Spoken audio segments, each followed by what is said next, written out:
So I had a request to do a video about line weight, and I thought that's a great request actually, because it's not talked about enough and it's something I had to learn from scratch and kind of on my own. And so I thought, yeah, let's do it. Let's talk about line weight. Now, the best way I can talk about line weight is by showing you some comic art. Now, the reason I'm showing you comic art is because line weight is used in comic art all the time.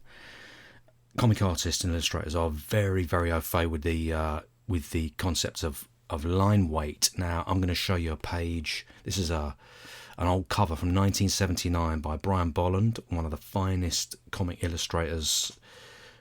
Still alive, actually. Yeah, still alive, Brian Bolland. Still working as well, I think. And still doing covers, I think, for DC. And although he works digital now, and all this stuff back in the day, of course, was done using pen and ink. So line weight was all, handled in a manual kind of way. Now, fabulous piece of artwork, by the way, just brilliant. This was for a storyline involving Judge Caligula, and these sort of crocodile things that you can see are called clegs. So if I refer to clegs, that's what I'm referring to, these crocodile characters, just brilliant characters, right? Amazing illustration.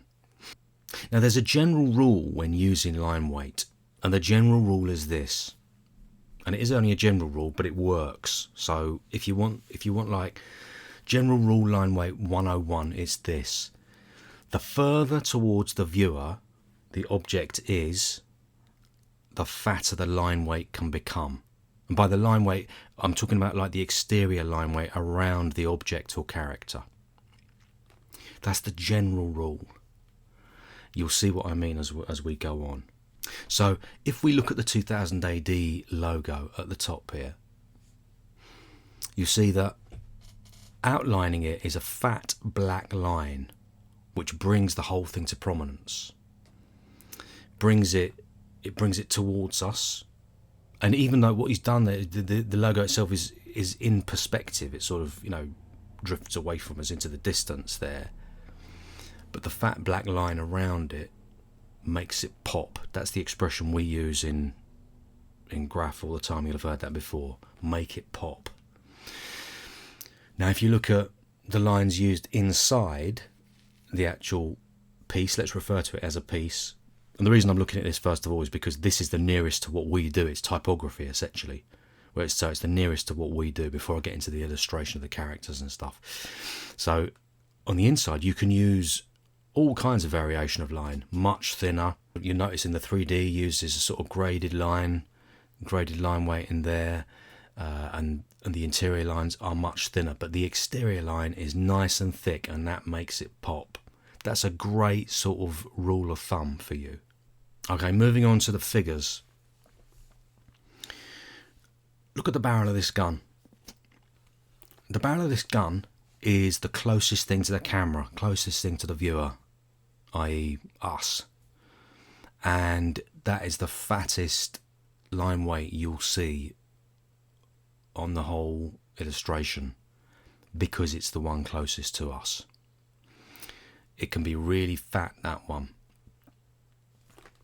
And if we jump to the sort of next plane over, you'll see that the clegs also have a fat line around them, but not as fat as that gun barrel. That gun barrel is like the fattest line. The clegs have all got this sort of lovely heavy line around them, but it's not as heavy as the gun barrel. I know this seems like it's very obvious, but I'm just pointing it up so you can really get a measure of what this is, how line weight can really help you out here. What Brian Bolland is doing is he's helping your iron brain transition from plane to plane very easily. When you look at that gun barrel, it's very, very close to you. When you look at the clegs, they're a little bit further away. Now, the cleg who's the furthest away, he varies the line weight again, and it gets a little bit slimmer again. Can you see that? It's just a little bit slimmer again because he's that much further away. So what he's doing is pushing everything into the distance.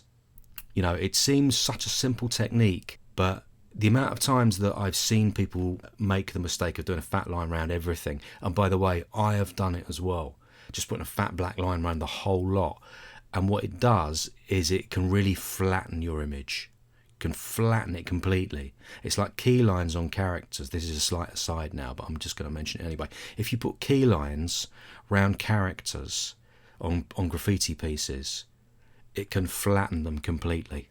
Next up, we look at Judge Caligula himself back there, and you see that he is the furthest away from the camera. He's the furthest character away from the viewer. He's a long way away, and the lines are finest on him. The outline on him is the thinnest. Brian Bolland is using the lightest line weight at that point because Judge Caligula is the furthest character away. Now, just to be clear on this, because I know it can seem like a blanket rule or something, look at the fine line he uses on even the foreground characters. He's done this nice fatter line around them, but he still uses fine line weight to denote details inside them.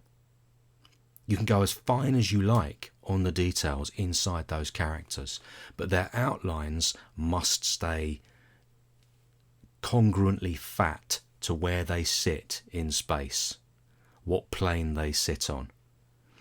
Like we said, these are foreground characters, but the most foreground piece of this is the gun barrel. Now, compositionally, by the way, it's a great bit of composition that he's used there, because what you want ideally in any composition is you want something which is extreme foreground, which is your gun barrel, something in the general foreground, which is these two characters on the right and left, the Clegs, and then background, there's another Clegg, and then extreme background, there's Judge Caligula. And then if you want to count the sort of absolute background, he's just done some black lines and stuff, and that's where the he's mostly filled the page, got a tiny bit of negative space around the top of the characters, and that's about it.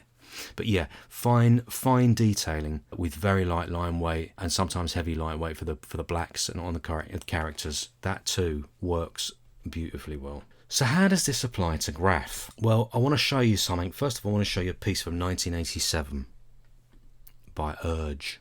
Props to Urge, UK, London Tube King.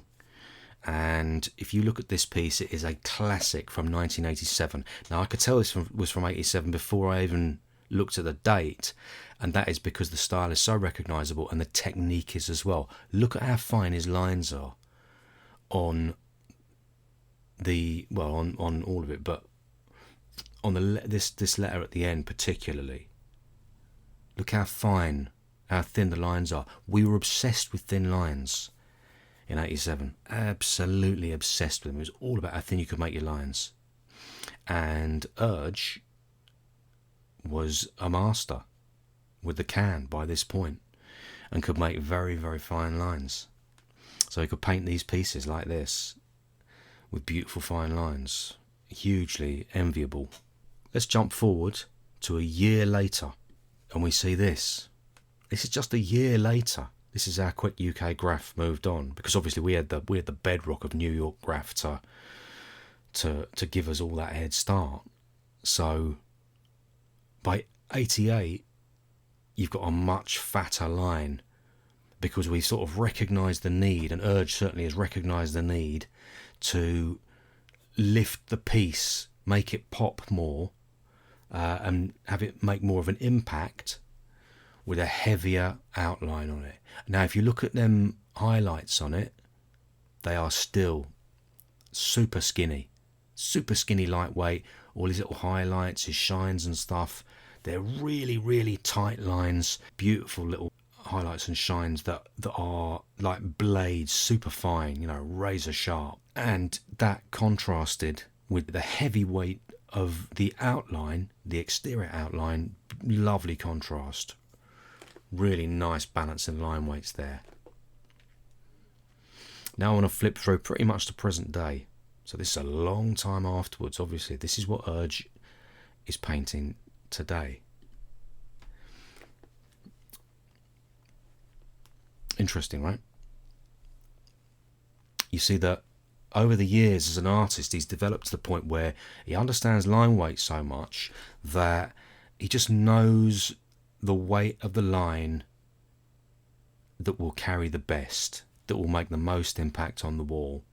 There's a slight variation in his line weight, but not a huge variation until you get to his tapering points,